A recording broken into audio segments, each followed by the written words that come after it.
My name's Rich, this is Renegade Rolls, and you need a necropolis for your fantasy city. I've got some help. It's not just me guiding you through how to do this. I've got Misty, international YouTube sensation, if I do say so myself, of Misty Steps YouTube channel. Hey Misty, how are you? Good, how are you, Rich? I'm doing well. Should we go exploring? Absolutely, let's. The Necropolis is the main cemetery in my hometown of Glasgow. It's an incredible place full of architecture, history, and most importantly for me and my YouTube channel, it is full of inspiration to think about how you can use places like this as starting points for fantasy world building. Hey Misty. Hey Rich. Does your fantasy world have a necropolis in it? It's got a cemetery. Cool. Well, Necropolis is like that, but huge. Come and see. We looked at all the old parts, some of which date back to the early 1800s, while some graves are even older than that and were moved there specially. We steered clear from the more modern sections. So much money is going into each of these graves, each of these memorials, and it's about, I think showing, people would show how much they love their friends, love their relatives, whatever. But it's also a little bit of a status symbol as well. And as we go higher up into the necropolis here, we'll see more lavish, more extravagant tombs and crypts, mausoleums and stuff. So there's a lot of status that happens in here. In your fantasy world, have a think about who might build a grand memorial to a friend or relative, who might have the means to pay for it, and are they doing it out of love and devotion, or is virtual signalling alive and well in your setting? This would have been a really large, important part of the city as well, and it's one of the sort of highest places. It can be seen from miles away. Hey Misty. Hey Rich. Did you know this is the Bridge of Sighs, which is nailed it. And this is the entrance to the Glasgow Necropolis, and it's the road between the cathedral over there and the necropolis up behind us. And the sigh is in your last breath before you leave this mortal coil.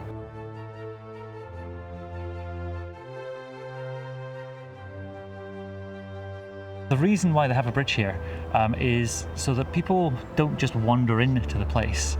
So it's Necropolis, it's the city of the dead. It's actually a working cemetery as well. But by making it a separate place that you can only come to if you mean to go there, there's no like passing trade and no one has it as a shortcut to go for anywhere else. If you're doing a fantasy world building, have a think about special places and how would people interact with them. Especially about how they would interact with the dead. How do the dead interact with the living in your world? Hopefully only minimum interaction, but I mean, if you're playing D&D, I think that's the most popular flavor of monster, though. True, yeah, undead and all of that is, yeah, it tends to come up a lot. Mm-hmm.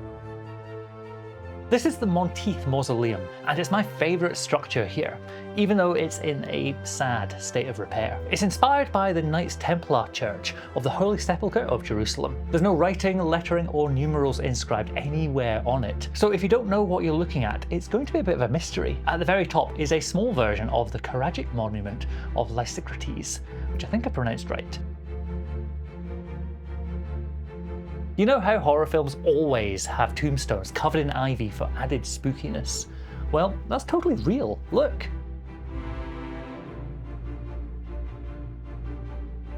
Hey Misty. Hey Rich. Why do you think that these are all this sort of pointy pylon shape? Closer to God? Possibly. The main reason is when a lot of these were made,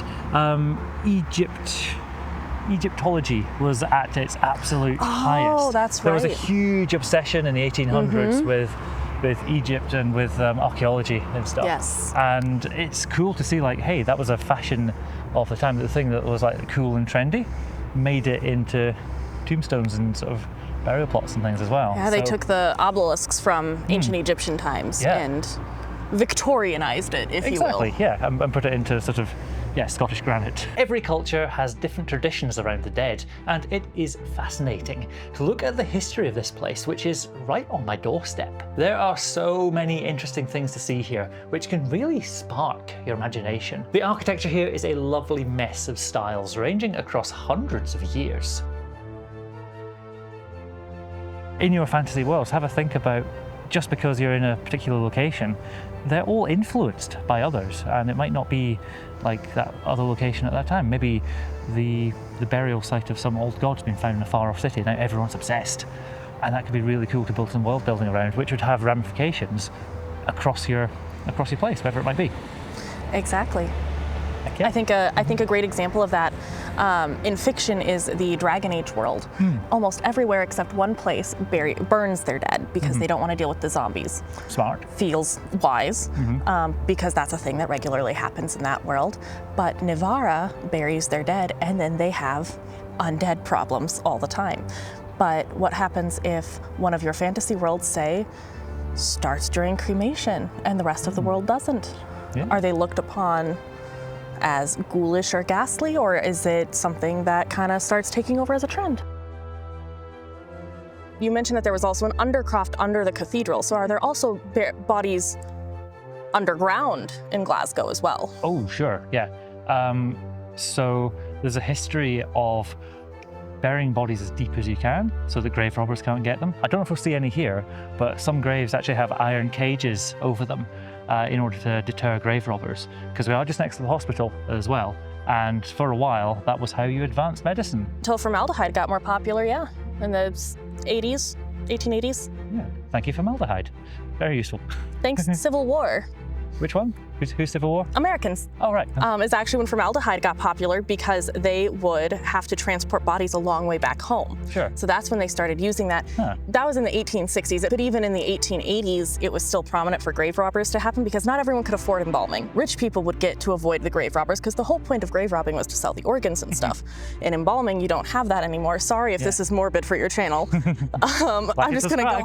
Like and subscribe. I'm just gonna go on an info dump here. But even in 1889, they were still grave robbing, albeit less often, but they were still grave robbing, specifically the peasants' paupers' graves that couldn't afford it, people with no rank or title. Wonderfully dark. I'm glad you shared that.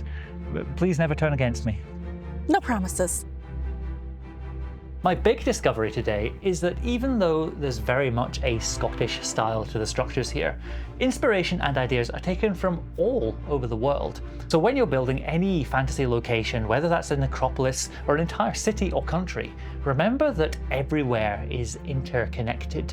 And if your adventurers can travel, so too can artists and architects. So mix up your styles and influences. Avoid making that isolated city TM surrounded by mountains. And if you're stuck for where to bring your adventurers next, I can highly recommend bringing them to a necropolis. And here we see the natural Scottish YouTuber in his natural environment. Notice how skilled he is at not disturbing the other locals.